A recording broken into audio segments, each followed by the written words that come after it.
भगवान श्री कृष्ण बोले, हे प्रिय, जब गुणवती ने सुना कि राक्षस ने उसके पिता और पति को राक्षस ने खा लिया है तो वह दुखी होकर जोर जोर से विलाप करने लगी।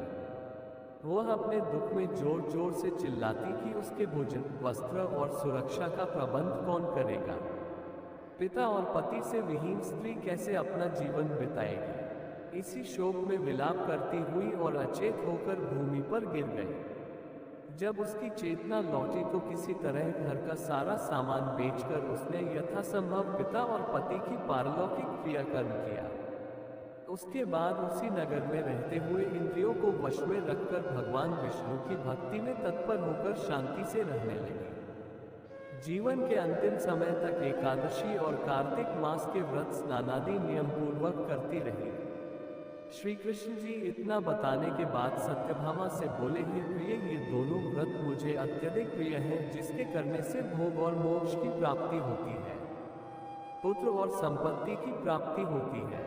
कार्तिक की तुला राशि पर सूर्य निकलने पर अगर महापापी भी प्रातः स्नान करते हैं वे भी मुक्ति को प्राप्त करते हैं। जो मनुष्य स्नान, जागरण, दीपदान और तुलसी आराधना करते हैं वे विष्णु रूप हो जाते हैं।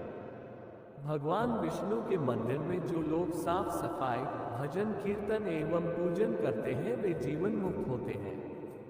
इस प्रकार गुणवती हर साल कार्तिक व्रत और भगवान विष्णु का नित्य पूजन करती रही। वृद्धा होने के बाद एक बार वह ज्वर से पीड़ित और दुर्बल थी, फिर भी गंगा स्नान को गई। ज्यों ही वह पानी में उतरी ठंड के कारण कांपने लगी। उसी समय गुणवती ने आकाश से आता हुआ एक विमान देखा। शंख, चक्र, गदा, पद्म आदि आयुधों से युक्त श्री विष्णु का रूप धारण किए हुए विष्णु के पार्षद आए और गुणवती को अपने साथ विमान में बैकुंठ लोक को लेकर चले गए। कार्तिक व्रत के प्रभाव के कारण गुणवती मेरे पास आ गई। जब ब्रह्मादि देवताओं की प्रार्थना पर मैंने पृथ्वी पर अवतार लिया तब वे गण भी मेरे साथ आए। हे भामिनी, ये सब जो यादव है मेरे ही गण हैं जो मेरे साथ आए हैं।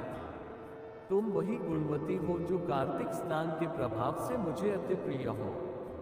तुम्हारे पिता देवशर्मा इस जन्म में तुम्हारे पिता सत्राजित हुए और तुम्हारे पति चंद्रशर्मा इस जन्म में अक्रूर जी बने। तुमने तुलसी का बाग लगाया था, उसी का प्रभाव है कि यह कल्पवृक्ष तुम्हारे आंगन में है। कार्तिक मास में जो तुमने दीपदान किए हैं उसी फल से तुम्हारी देह सुंदर हुई और घर में लक्ष्मी का वास है। तुमने समस्त व्रत के फल पति स्वरूप भगवान को अर्पण कर दिए थे, इसलिए मेरी पत्नी बनी हो। तुमने जन्म से लेकर मृत्यु तक कार्तिक पूजा को जो फल प्राप्त किया उसके कारण मेरा सान्निध्य मिला। इस व्रत को धारण करने वाले मुझे तुम्हारे जितने ही प्रिय हो जाते हैं। सत्यभामा पूर्व जन्म की कथा सुनकर बड़ी प्रसन्न हुई। सत्यभामा बोली, हे भगवान, आप काल स्वरूप हैं, काल के संपूर्ण भाग समान है, तो फिर हे देव, कार्तिक मास ही क्यों श्रेष्ठ है। सब तिथियों में एकादशी और सब महीनों में कार्तिक महीना ही आपको क्यों प्रिय है। श्री कृष्ण बोले, हे कांते, तुमने अच्छा प्रश्न किया। एकाग्रचित होकर वेन के पुत्र पृथु और महर्षि नारद का संवाद सुना। जिससे पहले पृथु ने नारद से पूछा, तब नारद जी ने कार्तिक मास की श्रेष्ठता कही। नारद जी बोले, पहले सागर का पुत्र शंख नामक राक्षस त्रिलोकी को मथने में समर्थ हुआ। उसने संपूर्ण देवताओं को जीत लिया तथा स्वर्ग से निकाल दिया। इंद्र आदि संपूर्ण लोकपालों के अधिकार अपने हाथ में ले लिए। सब देवता उसके डर के मारे अपनी पत्नी, पुत्रों आदि के साथ बहुत वर्षों तक सुमेरु पर्वत की गुफाओं में वास करते रहे। जब देवता देवलोक छोड़कर चले गए तो भी शंखासुर को संतोष न हुआ। उसने सोचा, मैंने देवताओं को तो जीत लिया है, फिर भी वे पूरी तरह शक्तिहीन नहीं हुए हैं। वे वेद मंत्रों आदि के बल के कारण शक्तिशाली हो जाते हैं। यदि उनके वेद मंत्रों आदि का हरण कर लिया जाए तो वे बलहीन हो जाएंगे। ऐसा विचार कर वह असुर भगवान विष्णु को नींद में ग्रस्त देखकर स्वयं ब्रह्मा जी के लोक पहुंचा और वहां से वेदों का हरण करने का प्रयास करने लगा। उसके भय के मारे यज्ञ के मंत्र बीजों समेत जल में प्रवेश कर गए। तब तो शंखासुर भी उन्हें खोजता हुए समुद्र के अंदर प्रविष्ट हुआ, परंतु वे वैदिक स्थान पर कहीं प्राप्त न हुए। पीछे से ब्रह्मा जी सब देवताओं को संग लेकर विष्णु जी की शरण में वैकुंठ लोक पहुंच गए।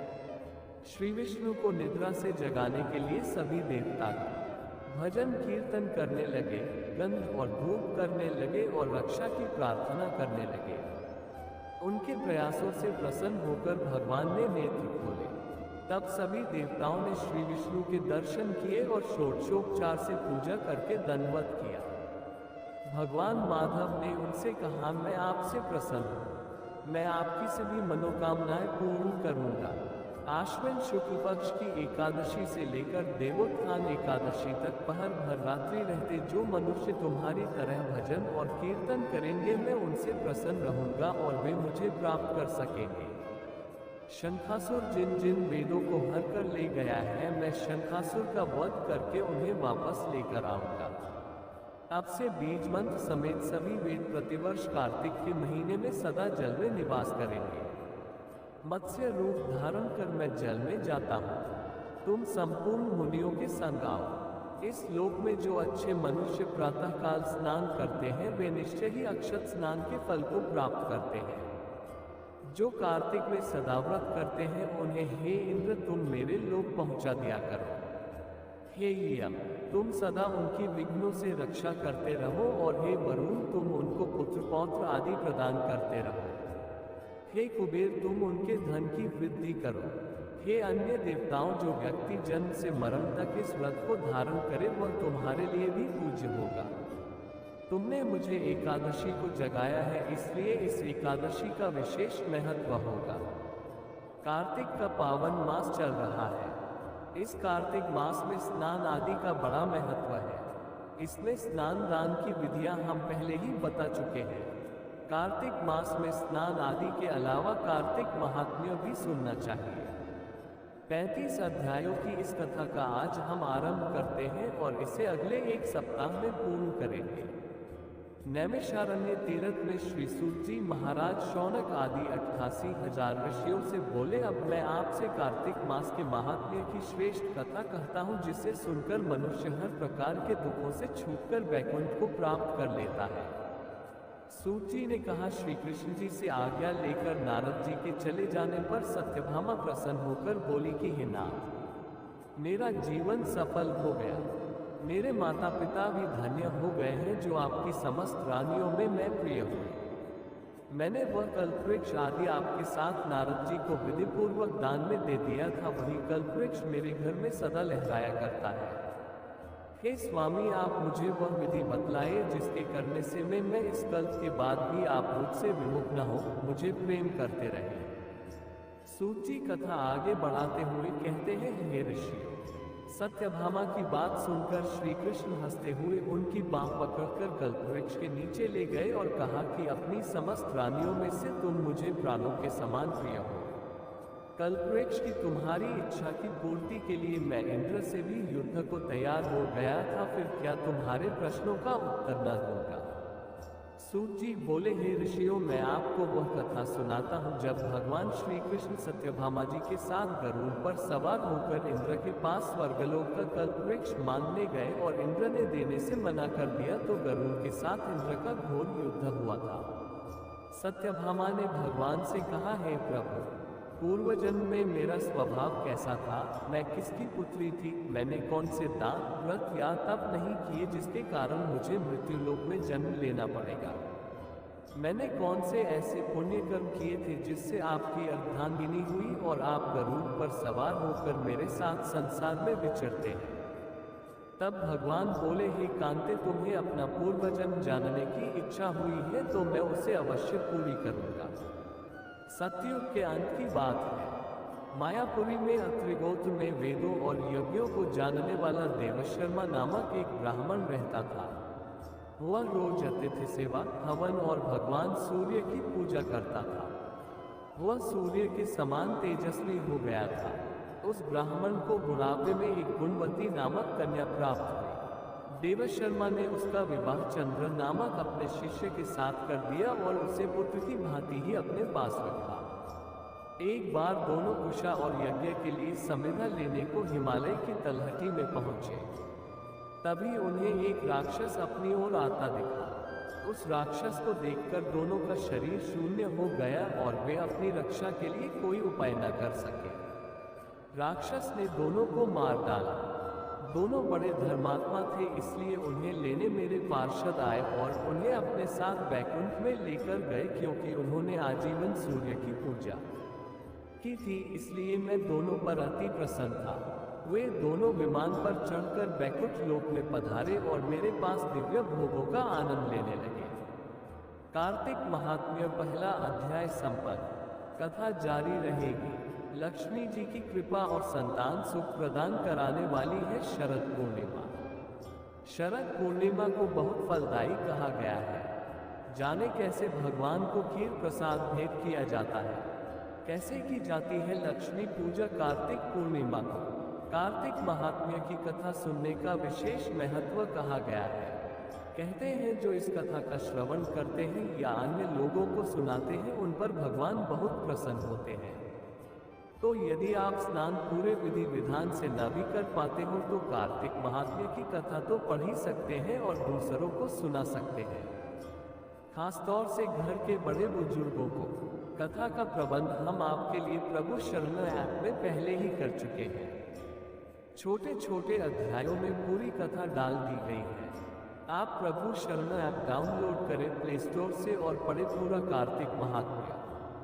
धर्म प्रचार के लिए बनाया गया प्रभु शरण ऐप एकदम फ्री है। आप इसे देखें तो सही एक बार। आपको लगेगा कि आपकी सारी तलाश पूरी हुई। न पसंद आए तो डिलीट कर दीजिएगा, पर बिना देखे कैसे निर्णय किया जा सकता है। कार्तिक माह की पूर्णिमा को बिना स्नान किए अन्न तक ग्रहण नहीं करना चाहिए। कार्तिक माह की षष्ठी को कार्तिकेय व्रत का अनुष्ठान किया जाता है। भगवान कार्तिकेय इसके देवता हैं। अपनी क्षमतानुसार दान आदि भी करना चाहिए। दान किसी भी जरूरतमंद को करें। कार्तिक माह में पुष्कर, कुरुक्षेत्र तथा वाराणसी तीर्थ स्थान स्नान तथा दान के लिए अति महत्वपूर्ण माने गए हैं।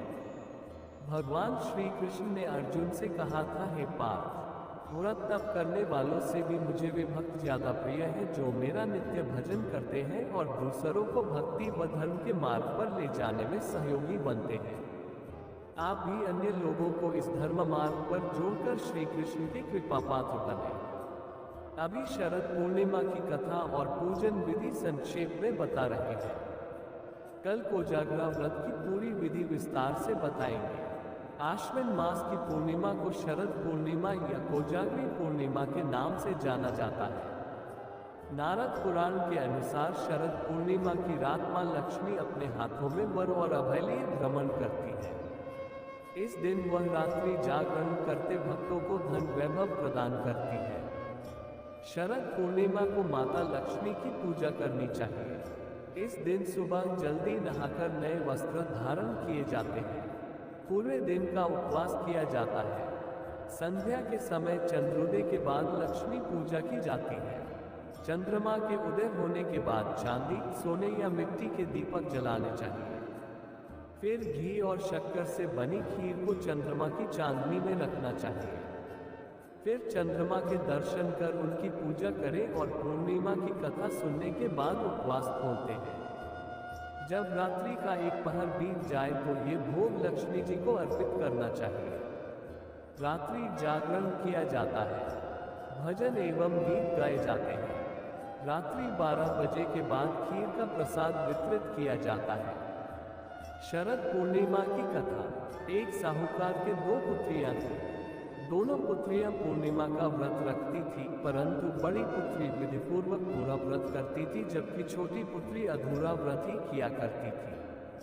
परिणाम स्वरूप साहूकार के छोटी पुत्री की संतान पैदा होते ही मर जाती थी। उसने पंडितों से अपने संतानों के मरने का कारण पूछा तो उन्होंने बताया कि पहले समय में तुम पूर्णिमा का अधूरा व्रत किया करती थी, जिस कारणवश तुम्हारी सभी संतानें पैदा होते ही मर जाती हैं।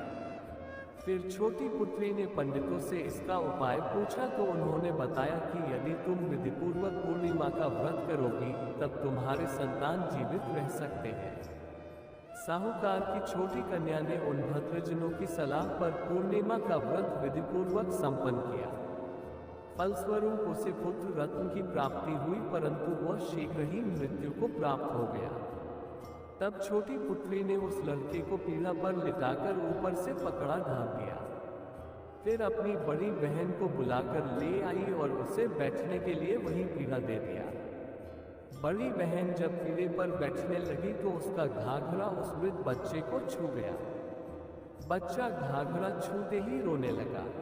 बड़ी बहन बोली, तुम तो मुझे कलंक लगाना चाहती थी, मेरे बैठने से तो तुम्हारा ये बच्चा दबकर मर ही जाता।